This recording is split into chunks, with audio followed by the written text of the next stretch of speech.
بسم الله الرحمن الرحيم.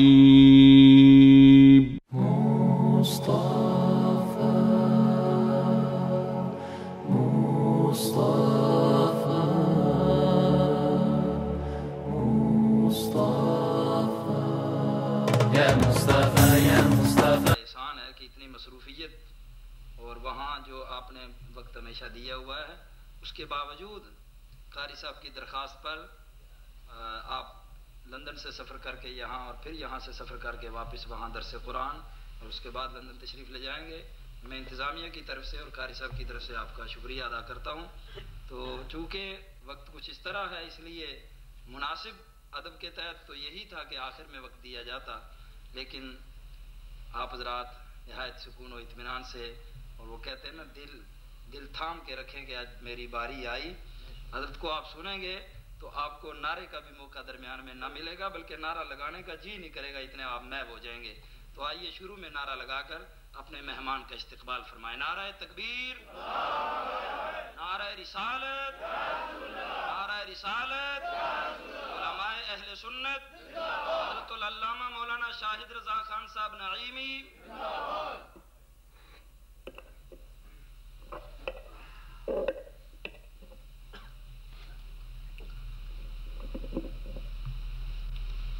الحمدللہ نحمده ونستعینه ونستغفره ونؤمن به ونتوکل علیہ ونعوذ باللہ من شرور انفسنا ومن سیئات اعمالنا من يهده الله فلا مضل له ومن يضلله فلا هادي له ونشهد أن لا إله إلا الله وحده لا شريك له ونشهد أن سيدنا ومولانا محمدا عبده ورسوله صلى الله تعالى عليه وعلى آله وأصحابه أجمعين. أما بعد فقد قال الله تبارك وتعالى في القرآن المجيد والفرقان الحميد: اعوذ باللہ من الشیطان الرجیم بسم اللہ الرحمن الرحیم. کنتم خیر امۃ اخرجت للناس تأمرون بالمعروف وینہون عن المنکر. صدق اللہ مولانا العظیم وصدق رسولہ النبی الامی الحبیب الکریم. ان اللہ وملائکتہ یصلون علی النبی یا ایہا الذین آمنوا صلوا علیہ وسلموا تسلیما. اللہم صل علی سیدنا ومولانا محمد وعلی آل سیدنا ومولانا محمد کما تحب وترضى بأن تصلی علیہ صلاة وسلام علیک یا رسول اللہ. قابل احترام علماء ملت اسلامیہ، میرے محترم دوستو، میرے محترم بزرگوں، عزیز نوجوانوں اور بچوں،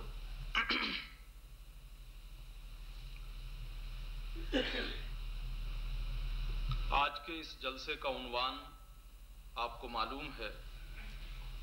پوسٹر پر بڑے واضح لفظوں میں آج کے اس جلسے کو سنی تبلیغی اجتماع کا نام دیا گیا ہے.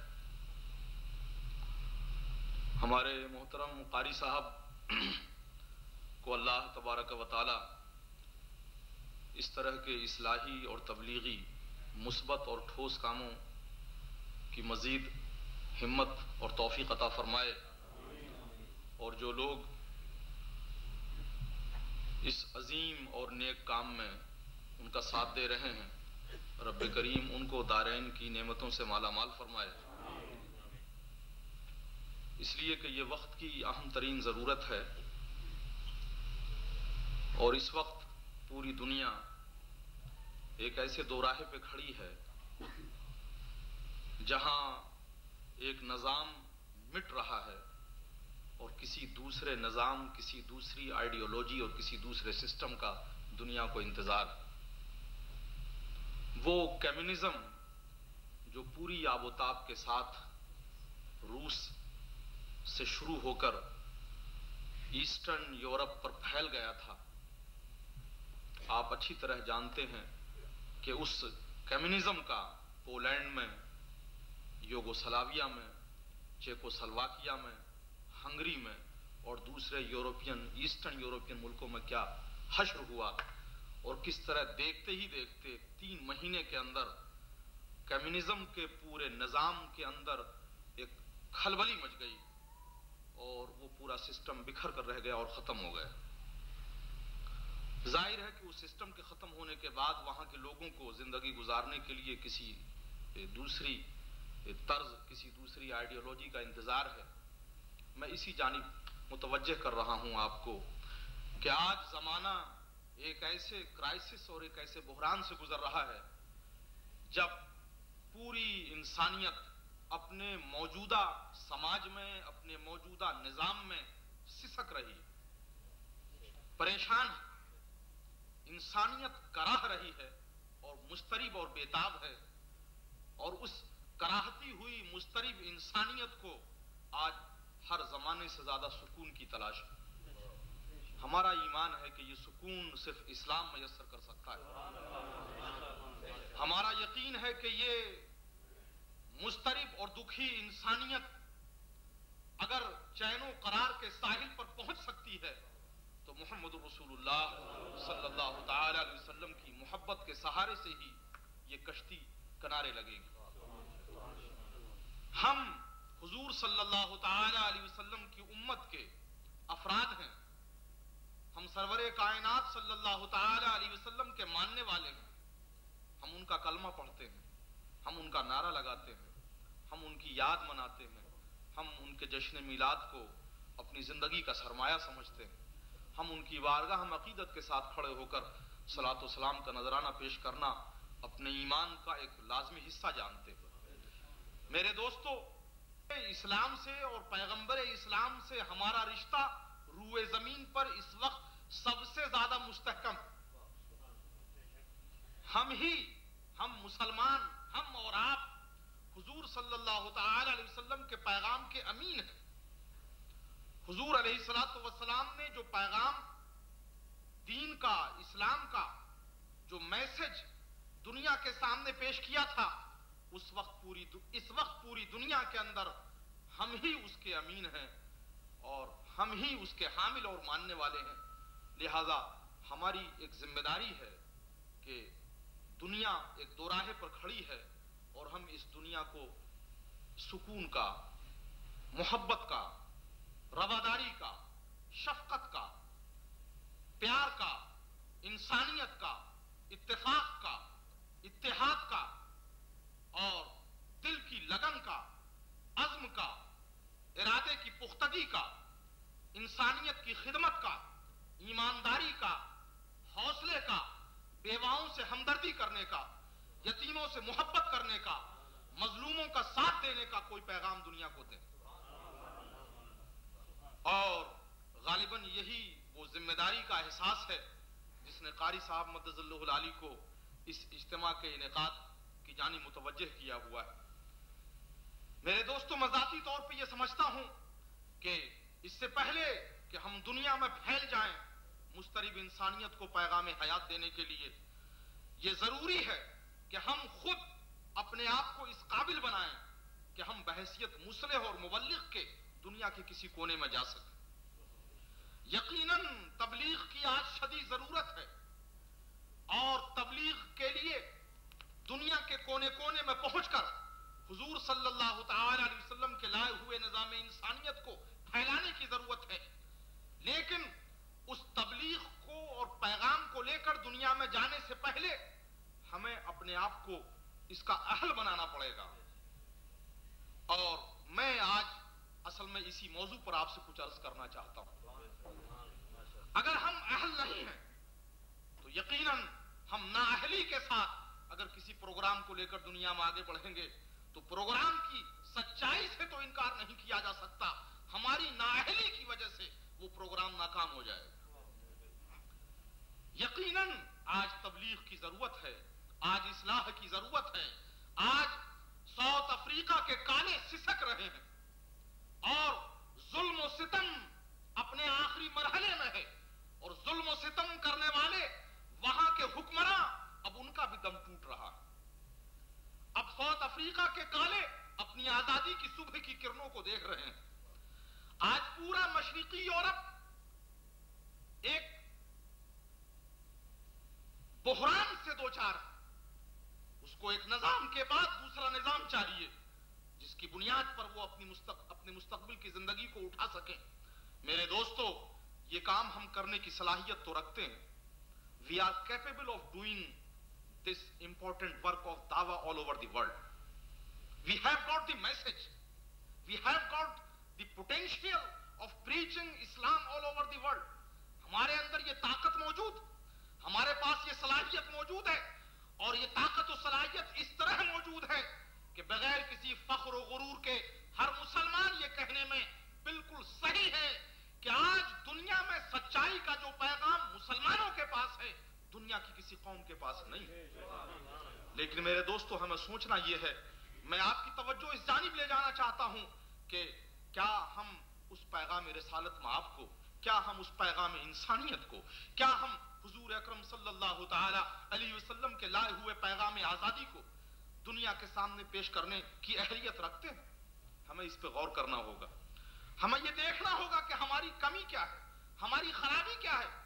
میرے دوستو، ممکن ہے کہ آپ کو یہ میری بات ناگوار گزرے، لیکن میں کہنے کی اجازت چاہوں گا کہ آپ یہ کہہ کر نہیں گزر سکتے کہ ہمارے اندر کوئی کمی نہیں۔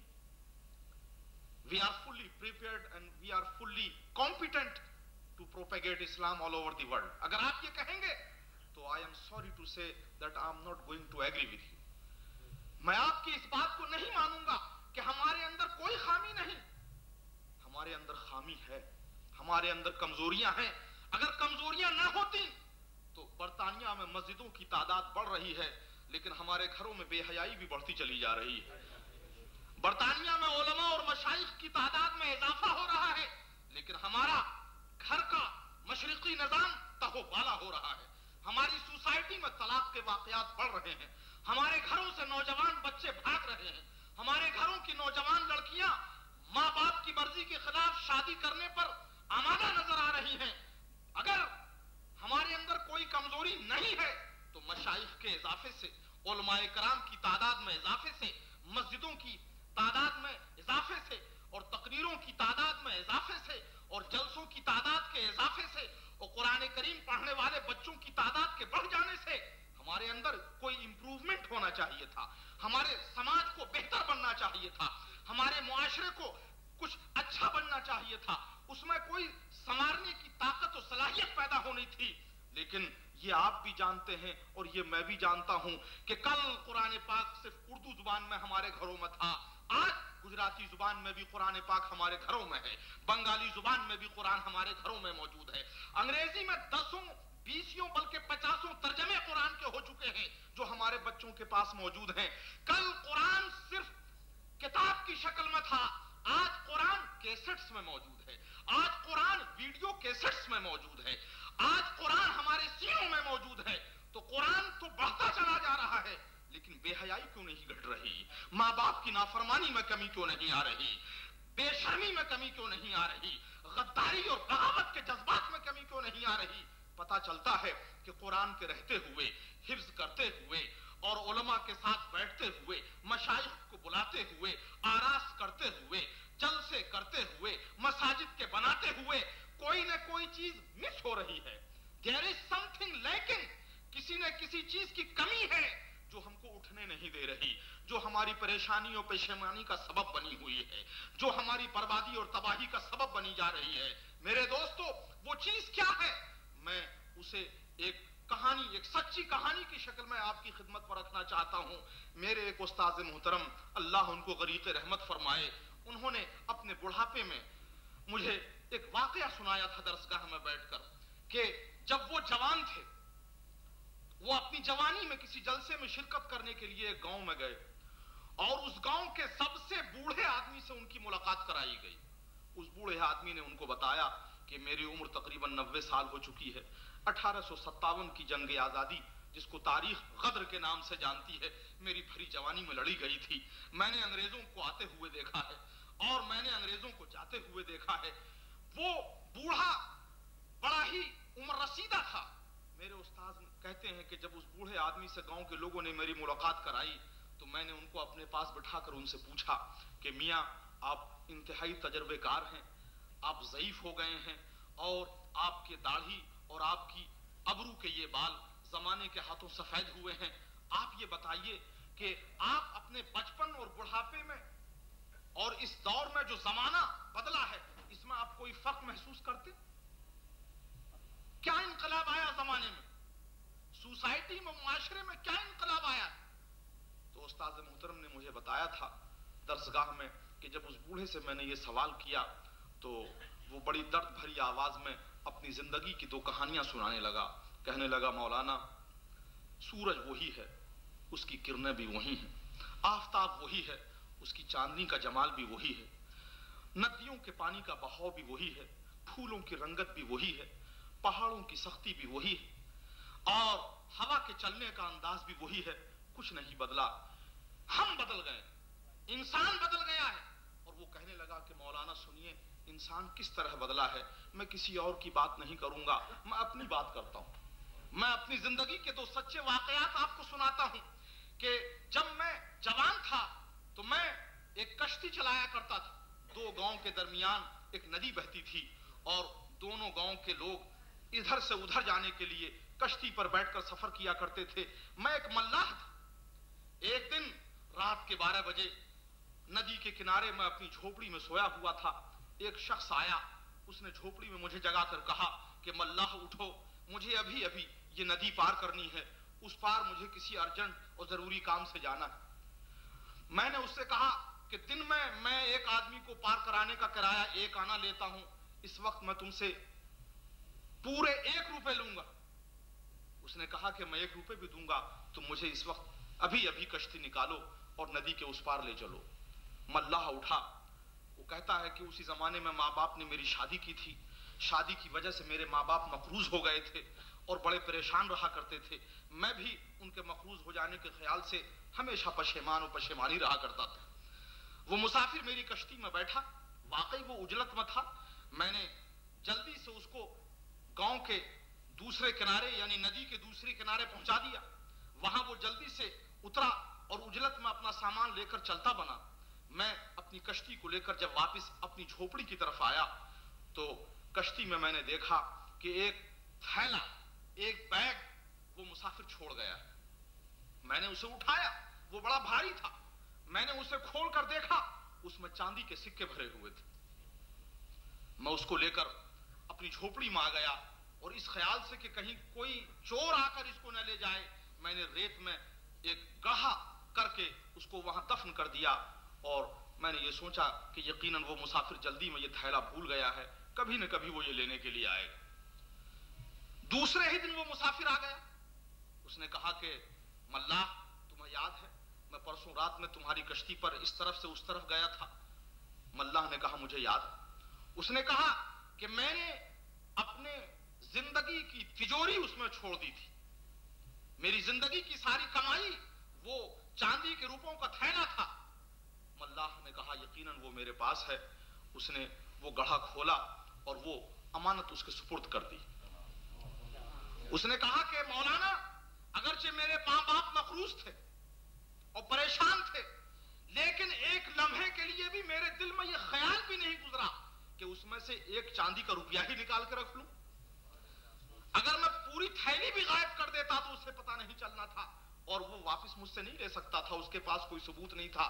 لیکن کہنے لگا مولانا وہ میری جوانی کا زمانہ تھا, ہم مقروض تھے, گھر میں فاقے ہو رہے تھے, ماں باپ پریشان تھے, ان کو دولت کی ضرورت بھی تھی اور یہ چاندی کے روپوں کا تھیلا رات کی تنہائی میں میرے ہاتھ بھی آ گیا تھا, لیکن اس میں خیانت کا تصور بھی میرے دل میں نہیں آیا.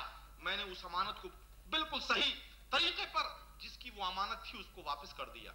اب وہی شخص جو اب بوڑھا ہو چکا تھا وہ کہتا ہے کہ مولانا یہ تو اس وقت کی بات تھی جبکہ میں 18 سال کا نوجوان تھا. اب میں 65 سال کا بوڑھا ہو گیا تھا. ابھی بھی میں کشتی چلا رہا تھا. کشتی میں ایک دن حسب معمول مسافر آئے. میں ان کو اس کنارے سے اس کنارے لے گیا. لوگ اتر کر چلے گئے. ایک شخص کا ایک کپڑے کا بٹوا اس میں رہ گیا. میں نے اس کو کھول کر دیکھا, اس میں کوئی چیز نہیں تھی. وہ بٹوا اس زمانے میں 1 روپے کا بھی نہیں تھا. کپڑے کا ایک چھوٹا سا بیگ جسے بٹوا کہتے ہیں وہ رہ گیا تھا. میں جب کشتی کو لے کر ادھر آیا, میں نے دیکھا کہ یہ بٹوا کوئی بھول گیا ہے. اسے میں نے اٹھا کر اپنی جیب میں رکھ لیا. اب 3-4 دن کے بعد وہ آدمی, چونکہ لوگ تو گاؤں سے ادھر ادھر آتے ہی جاتے رہتے تھے, پھر ادھر آیا اور اس نے مجھ سے یوں ہی روا روی میں پوچھا. کوئی قیمتی چیز تو نہیں تھی, لیکن پھر بھی اس نے مجھ سے پوچھا کہ بڑے میاں تم نے کشتی میں کوئی بٹوا تو نہیں دیکھا تھا, کیونکہ مجھے ایسا لگتا ہے کہ کہیں گر گیا. تو وہ بوڑھا شخص عالم دین کے سامنے کہہ رہا ہے کہ مولانا میں کسی کو یہ بات نہیں کہہ سکتا آپ کے علاوہ, لیکن صرف آپ کے آگے میں اس کا اقرار کرتا ہوں کہ میں نے صاف انکار کر دیا کہ میں نے کوئی بٹوا نہیں دیکھا. اور پھر اس بوڑھے شخص نے کہا کہ مولانا آپ پوچھتے ہیں کیا تبدیلی آ گئی ہے. میرے بچپن اور میرے بڑھاپے کے درمیان تو تبدیلی یہی آئی کہ جوانی میں ہم مقروض تھے اور دوسروں کی تھیلی بھول سے ہمارے گھر میں آ جاتی تھی, ہم اس کو ہاتھ نہیں لگاتے تھے. اور جب ہم بوڑھے ہوئے تو پھر یہ چند پیسوں کا کپڑے کا بٹوا اگر یہ بھی ہمیں مل گیا تو ہم نے اس کو بھی دبانے کی عادت اختیار کر لی ہے. یہ خیانت ہمارے اندر پیدا ہو گئی ہے. اور پھر اس نے کہا کہ مولانا جو کچھ بدلا ہے اس کو ایک لفظ میں بیان کروں کہ ہماری نیتیں بگڑ گئی, ہماری نیت خراب ہو گئی. بس یہی چیز بدل گئی ہے, ورنہ انسان وہی ہیں, زمین وہی ہے, آسمان وہی ہے, چاند و سورج وہی ہیں, ہوائیں وہی ہیں, درخت وہی ہیں, پتے وہی ہیں, جانور وہی ہیں, تارے وہی ہیں, انسان بھی وہی ہے اپنے جسم اور اپنی شکل کے اعتبار سے. انسان کی نیت بگڑ گئی ہے, انسان کی نیت بدل گئی. میرے دوستو, میں سمجھتا ہوں کہ میرے استاد محترم نے اپنی درسگاہ میں یہ واقعہ سنا کر مجھے جو کچھ کہا تھا, میں اس کو دوہرا کر آج کے حالات کا اگر جائزہ لیتا ہوں تو میری سمجھ مجھے اسی جانب لے جاتی ہے کہ آج بھی کچھ نہیں بگڑا ہے, آج ہماری نیتیں بگڑ گئیں, ہماری نیت میں فساد پیدا ہو گیا ہے. اور میرے خیال سے ہر انسان کی اپروچ الگ ہوتی ہے, ہر انسان حالات کا اپنی اپنی فکر کے مطابق انالیسس کر رہا ہے. ہر مبلغ اور مصلح حالات کو دیکھ کر اس کا تجزیہ کر کے مختلف نتائج پر پہنچ کر آپ سے بات کرے گا. میرا ذاتی خیال یہ ہے میرے دوستو کہ آج پوری دنیا میں جو خرابی یونیورسلی انٹرنیشنلی مسلمانوں کو گھیرے ہوئی, جس نے ہمارے من کو پاپی بنا دیا ہے, جس نے ہمارے قلب میں گھن لگا دیا ہے, جس نے ہمیں ایثار و قربانی کے جذبات سے محروم کر دیا ہے, جس نے ہمیں حوث کا شکار بنا دیا ہے, جس نے ہمیں لالچی بنا دیا ہے, جس نے ہمیں ٹیمپٹیشن اور گریڈ کا غلام بنا دیا ہے, وہ خرابی میرے دوستو کچھ نہیں ہے سوائے اس کے کہ ہماری نیت بگڑ گئی ہے, ہماری نیتوں میں فساد پیدا ہو گیا ہے. اب آپ کہیں گے چلیے مولانا تھوڑی دیر کے لیے آپ کی بات مان لیتے ہیں کہ ہماری تمام بیماریوں کی جڑ نیتوں کا فساد ہے, نیتوں کا بگاڑ ہے, نیتوں کی خرابی ہے. تو کیا آپ یہ بتائیں گے کہ انسان کی نیت کیوں بگڑتی؟ پتہ چلنا چاہیے ریزن کیا ہے, انسان کی نیت بگڑ کیوں جاتی ہے. میرے دوستو, میں یہ سمجھتا ہوں کہ انسان کی نیت اس لیے بگڑتی ہے اور ہماری نیتیں اس لیے بگڑ گئی ہیں کہ ہماری 2 طرح کی ضرورتیں ہیں بحیثیت انسان کے, بحیثیت مسلمان کے.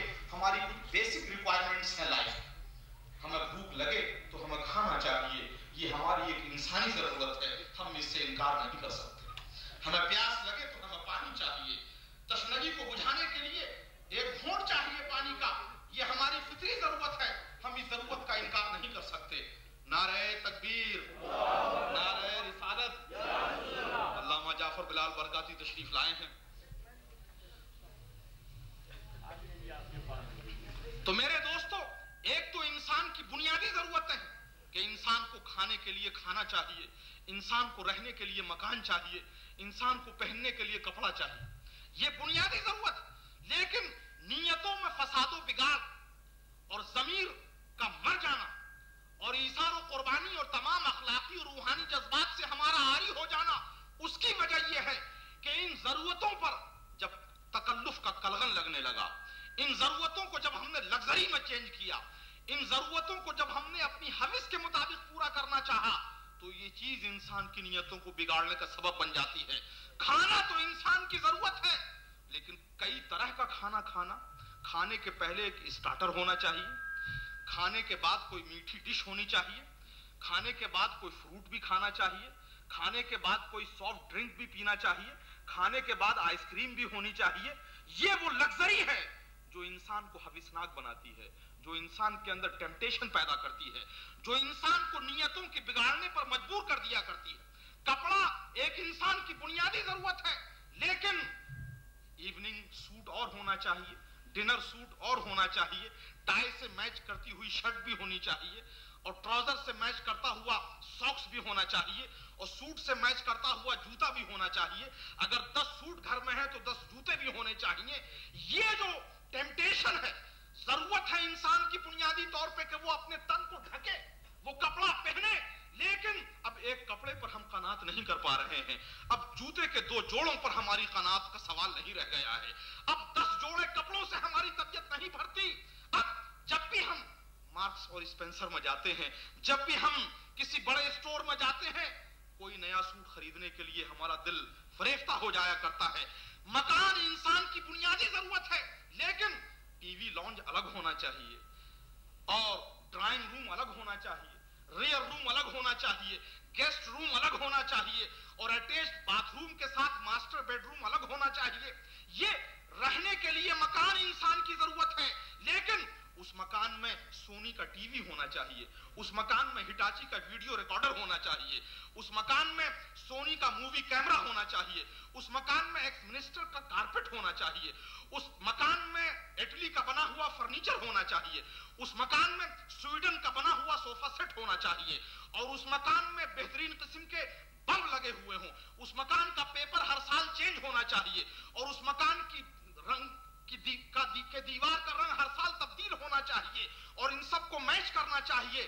رنگ دیوار میں کیسا ہے اس کے حساب سے تکیے کا غلاف میچ کرنا ضروری ہے، کارپٹ ہم نے کیسا بچھایا ہے اس سے میچ کرتا ہوا کرٹن ہمان لگانا ضروری ہے، کرٹن کیسا لگا ہوا ہے اس کے حساب سے ہمیں اپنے غلاف، اپنے لحاف کے اوپر غلاف چڑھانا ضروری ہے۔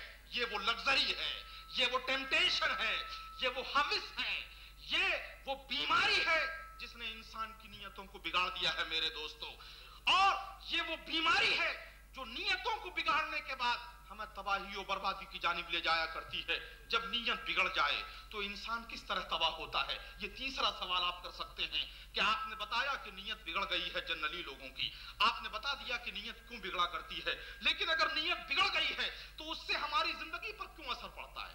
ہم اسی کرپشن کی جانب کیوں بڑھ جاتے ہیں؟ ہم تباہ و برباد کیوں ہو جاتے ہیں؟ میرے دوستو، نیتوں کے بگڑنے سے انسان کس طرح تباہ و برباد ہوتا ہے، اس کا سبق اور اس کی توجیہ حضرت سیدنا عیسیٰ علیہ السلام کی زندگی کے ایک واقعے میں جس خوبصورتی کے ساتھ بیان کی گئی ہے کہ جی چاہتا ہے کہ اسی واقعے کو بیان کر کے اپنی بات کو آگے بڑھانے کی کوشش کی جائے۔ حضرت سیدنا عیسیٰ علیہ السلام اپنے ایک شاگرد کے ساتھ سفر پہ تشریف لے جا رہے ہیں، آپ کے پاس 3 روٹیاں، دوپہر کا وقت ہو گیا، آپ نے شاگرد کے ساتھ اپنے سفر کو روکا اور کہا بھئی کھانے کا وقت ہو گیا ہے، ہمیں کھانا کھانا چاہیے۔ حضرت عیسیٰ نے ارشاد فرمایا کہ ایک روٹی میں کھا لیتا ہوں، ایک روٹی تم کھا لو، اور ایک روٹی شام کے لیے اٹھا کر رکھ دیتے ہیں۔ حضرت عیسیٰ نے اپنے حصے کی ایک روٹی کھائی، اور قریب میں کہیں پانی کا نہر تھا، وہاں آپ پانی پینے کے لیے چلے گئے۔ یہ شاگرد ابھی اپنی پہلی روٹی ختم نہیں کر پایا تھا۔ آپ جب واپس آئے تو آپ نے دیکھا کہ دوسری روٹی غائب ہو گئی۔ آپ نے اپنے شاگرد سے پوچھا کہ ایک روٹی تم نے کھانی تھی، ایک روٹی میں نے کھائی ہے، اور ایک روٹی ہمیں رات کے لیے رکھنی تھی، وہ تیسری روٹی کہاں چلی گئی؟ اس نے کہا حضور آپ تو پانی پینے گئے تھے، ادھر سے ایک آدمی گزرا اور روٹی چھین کر بھاگتا ہوا چل پڑا۔ حضرت عیسیٰ علیہ السلام اللہ کے نبی و رسول ہیں، اور کشف، علم غیب یہ نبی کا خاصہ ہے۔ آپ نے اپنی غیبی اور نبوت کی طاقت کو کشف سے یہ جان لیا کہ اب اس میرے شاگرد کی نیت خراب ہو گئی، یہ روٹی خود کھا گیا، نیت اس کی خود بگڑی، اور اب یہ ایک چور کا بہانہ کر کے بات کو ختم کرنا چاہتا ہے. آپ نے مسئلے کو سمجھ لیا کہ اس کی نیت بگڑی, لالچ کی وجہ سے یہ کھانا کھا گیا, 2 روٹیاں کھا گیا. آپ نے اس سے کچھ نہیں کہا, ریت کے 3 ڈھیر آپ نے جمع کیے, اس پر آپ نے کچھ دم کیا اور وہ ریت کے چھوٹے چھوٹے 3 ٹکڑے سونے میں تبدیل ہو گئے. آپ نے فرمایا کہ ایک سونے کا یہ ٹکڑا میرا ہے, میں نے 1 روٹی کھائی ہے, ایک سونے کا ٹکڑا تمہارا ہے, تم نے دوسری روٹی کھائی ہے, اور تیسرا سونے کا ٹکڑا ہمیں یہیں چھوڑ کے جانا ہے, یہ اس کے لیے ہے جو